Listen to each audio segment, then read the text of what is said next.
நீங்க ஃபேஸ் பண்ற காரியத்தை வச்சு சண்டையே போட மாட்டீங்க. எப்பவோ ஃபேஸ் பண்ண போற காரியத்தை வச்சு சண்டை போடுவீங்க. இப்போ ஒரு குழந்தை உருவாயே இருக்காது, அல்லது வயித்துல தான் இருக்கும். வீட்டுல சண்டை வரும். என்ன சண்டை தெரியுமா? எந்த ஸ்கூல்ல அவனை போடலாம், அவளை போடலாம் அப்படின்னு சொல்லிட்டு.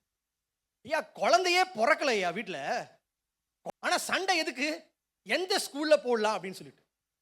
இப்போ நீ அந்த காரியத்துக்காக வருத்தப்படணும்னு அவசியமே இல்லை. ஆனா நம்ம என்ன பண்ணுவோம் தெரியுமா? எப்பவோ நடக்க போற காரியத்துக்கு இப்போ வருத்தப்பட்டு இருப்போம். இன்னைக்கு நிறைய நேரங்கள்ல நம்முடைய பாடுகள்லாம் எப்படிப்பட்ட பாடுகள் நீங்க பாத்தீங்கன்னா, இப்போ நீ அதற்காக கவலை பண்ணணும்னு அவசியமே இல்லை. இப்போ ஆண்டவர் கூட இருக்கிறார்.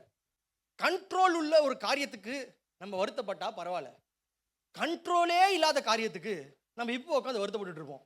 அப்ப என்ன பண்றோம்னா, தேவையில்லாத பாடுகளை நம்மளே எடுத்து, நான் சும்மா தான் இருக்கிறேன், பாடுகளே இங்க வாங்க வாங்கன்னு சொல்லி எடுத்து நம்ம